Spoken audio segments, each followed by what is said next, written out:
Binance, Binance, Binance, Binance, with Binance, Binance, Binance's, Binance's, Binance, Binance.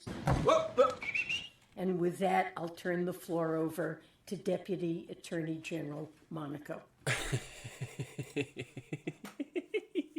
Right, hello and welcome to Camel Finance. Welcome to Camel Finance, and yeah, today we go.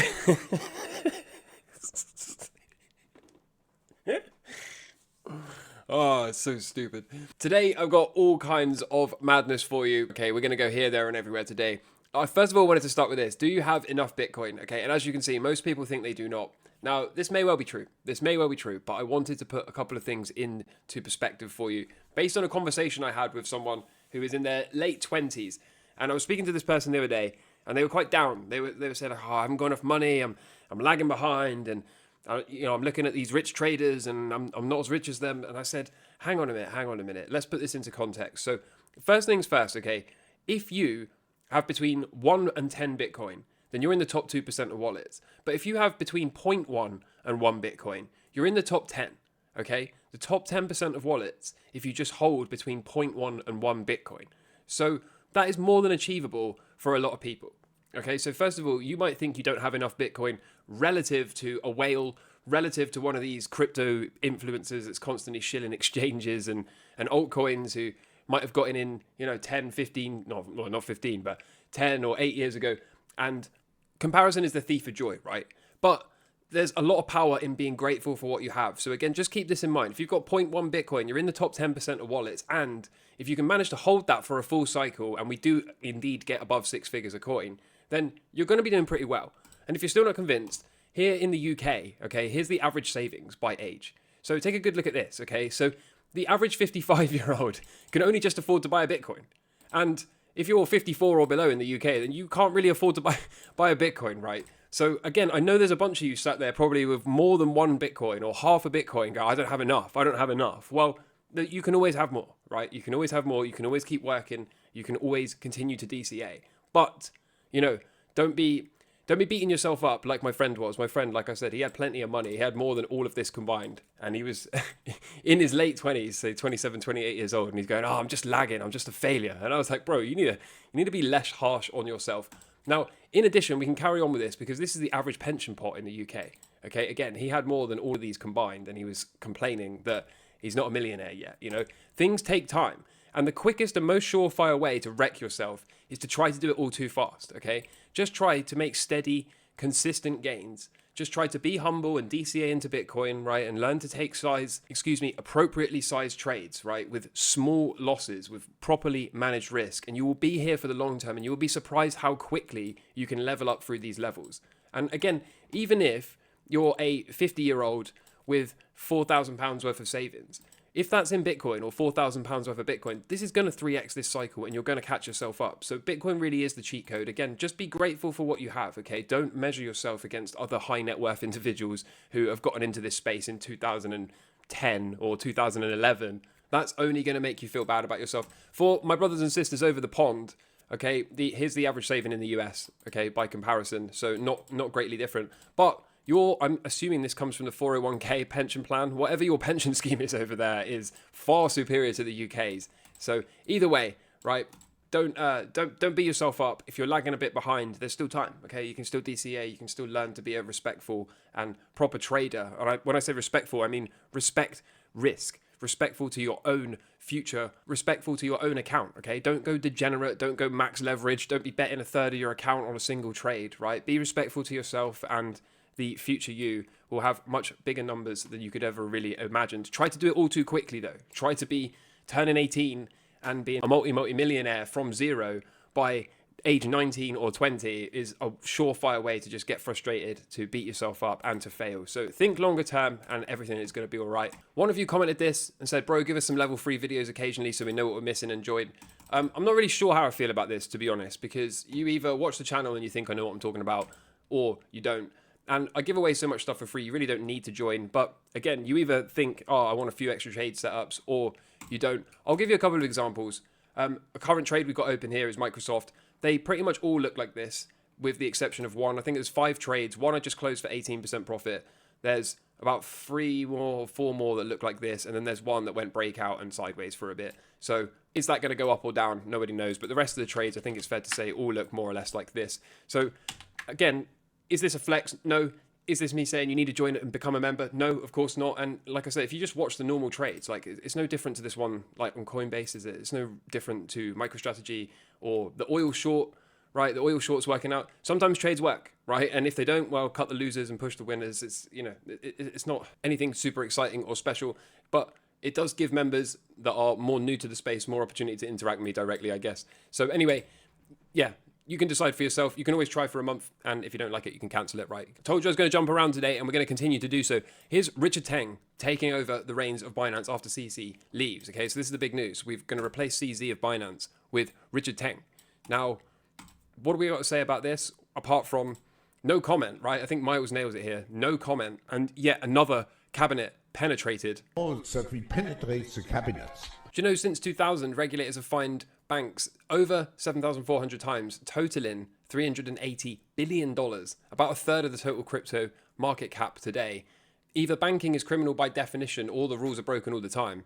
The crypto space looks like a nunnery by contrast. And I just wanted to pull this up because this bank right here, I don't really know much about the rest of them, but this bank right here is a UK government bank. Okay, it's a UK government-owned bank, and they have 42 fines totaling $14 billion.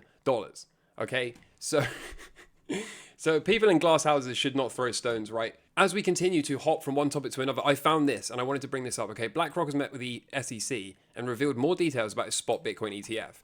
Now, allow me to throw a spanner in the works here, because there's still this debate, isn't there? Is the ETF going to be used as a distribution tool, or is it just going to be approved and the price goes into orbit and everyone gets to get rich pretty easily? Well, take a look at this, okay? This is the flow diagram from BlackRock, and each one of these numbers is keyed down the bottom. Now, if we follow this through, listen to what this says carefully, okay? The market maker places a redemption order via an authorized participant in response to ETF dislocation from NAV. So, what does that mean? Dislocation from NAV would be when the ETF price is dislocated, of course, is different from the net asset value.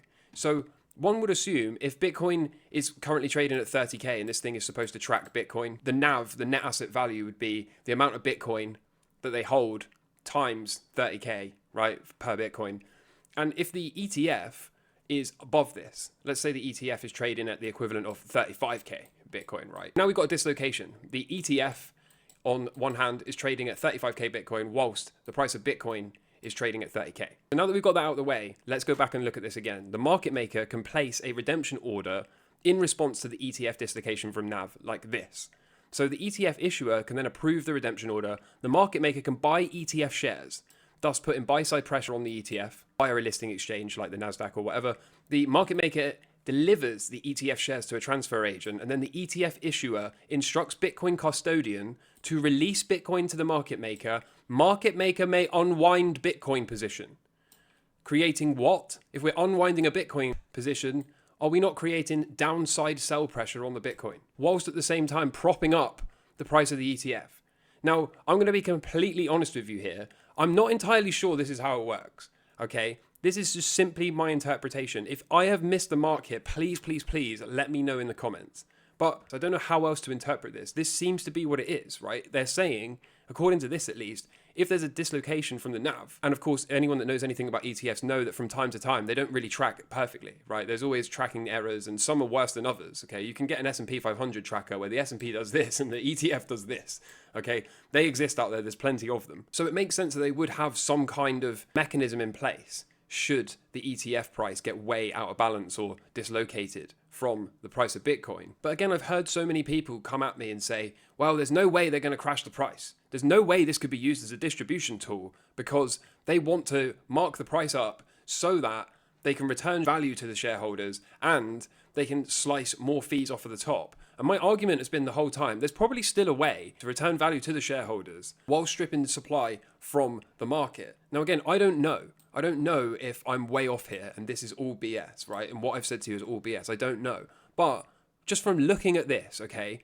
have a good look at this and tell me what you think. Is it possible?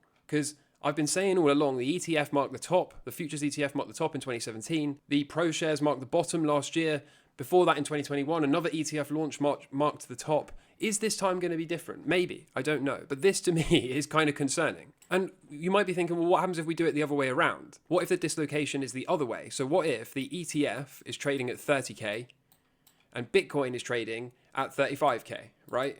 What if we do it this way around? Well, the market maker can pass a redemption order in response to the dislocation that we've got here. The ETF issuer can approve the redemption order. The market maker can buy shares, making buy-side pressure on here.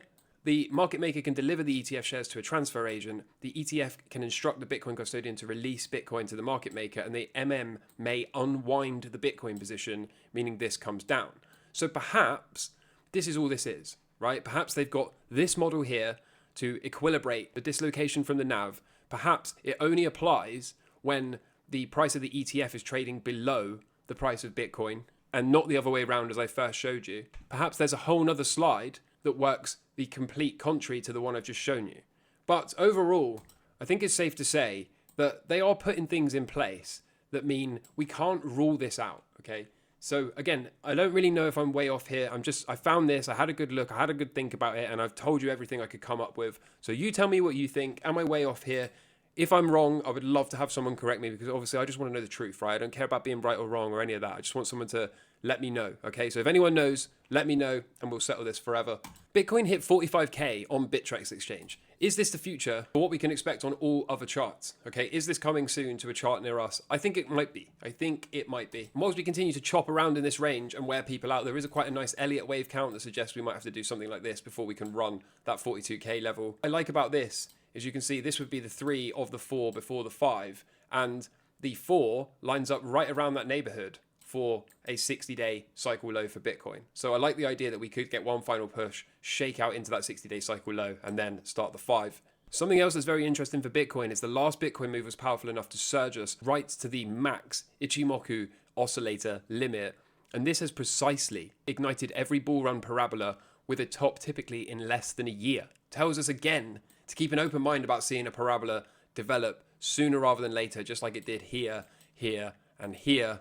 As you can see, metric, signal, signal, signal. And even this one here, signal, still led to a big parabola. So are we about to see another one? I think quite possibly. And we got this here from Bob Lucas that shows we are in the final markdown stage of this 3-year cycle for the dollar, telling us that we should well be on our way to the mid-90s by the end of Q1 of next year. And of course, all of this aligns with my melt-up chart, with my idea for Bitcoin, and we could of course find that cycle low and then see the dollar run up for a 12-month period when we have some kind of deflationary bust. So the stars continue to seemingly align for the expectations of this channel. As ever, we continue to take things one day at a time. For now, the dollar still on its way down, isn't it, towards that cycle low as I just showed you. 10-year yield and the 2-year yield, neither one of these are speaking to a risk-off moment at the moment, are they? It's still doing Bitcoin things. Look at it chopping around. So are we going to get that final push soon before that pullback into the 60-day cycle low like I expected? The crypto-related equities, Coinbase and MicroStrategy look really good, as I showed you earlier. Riot starting to get a breakout and a follow-through, isn't it? So let's go Riot. Marathon as well, above this local high cluster, right? If I can draw something like this in here. Look, we're above that. So should we start to see a push up from here? I would think so. Short and strong oil until we break out. Gold, still not impressing me, okay? Still not impressing me. Now, it certainly could. It certainly could follow this yellow line, work its way up to the top here, and then Camel could get long on a breakout. But for now, my intuition seems to be correct, and I don't really trust this move. That's why I didn't get long out of this cycle low. So we'll see what happens. Silver as well, still hung up, isn't it? So again, not super exciting. Miners, also not super exciting. Junior miners looking a little bit better than the seniors, but not really exciting to me at the moment. The stock market starting to come into focus to see a shakeout. So are we going to see that shakeout into that half cycle low before we continue higher? That would be reasonable, but if we are in this blow off top moment, right, if I pull up my melt up chart, if this is where we are, okay, about to put in the blow off top before the deflationary bust at the end of Q1 of next year, like this chart has been talking about since the inception of this channel, then perhaps we don't have to have very many pullbacks. I'm sure nothing moves in straight lines. I'm sure there will be some pullbacks, but they might be surprisingly shallow along the way as we continue to lock people out and force retail to FOMO in and chase this move higher. With that said, I would not at all be surprised or worried if we did get a significant correction back down to this trend line, perhaps before resumption higher. But again, in a big, powerful trend in the final portion of the blow off top rally to new all-time highs, expect things to get pretty wild. Dow Jones as well, look, still blasting off, isn't it? And a lot of people like to say, yeah, well, this can't continue. But we might only be about halfway there, okay? We might only be about halfway there. So never say never. Never underestimate the power of these final blow off top moves. Again, VIX sub 13, right? We've been talking about this over and over and over again, and we are probably going to continue to go all the way down to the round 8 if we do get this blow off top move. Some kind of big choppy thing like this would probably be the most reasonable thing to expect. And then again, if we really are going to top and have that deflationary bust just after the new all-time high is set, expect the VIX to do mad things. And here's the Russell 2K, okay? So still following my arbitrary squiggle, long and strong, continue to push. I told you I was going to jump around. I told you it was going to be a bit sporadic, and indeed it was. Hope you're doing well in life. I hope you found value here. Please let me know what you think of that ETF thing, and if there's any ETF experts, I'd love to have you on to school me, because I don't know, and I had a look into it and I can't really figure it out. So if there's any experts, anyone that wants to come on and school me and teach me and explain to everyone exactly what's going on, please reach out to me, and you're welcome to come on and do that. In the meantime, I remain long and strong. This is Camel Finance, and I hope you're all doing well in life. Take care from me. Until next time, all the best. Cheers. Bye.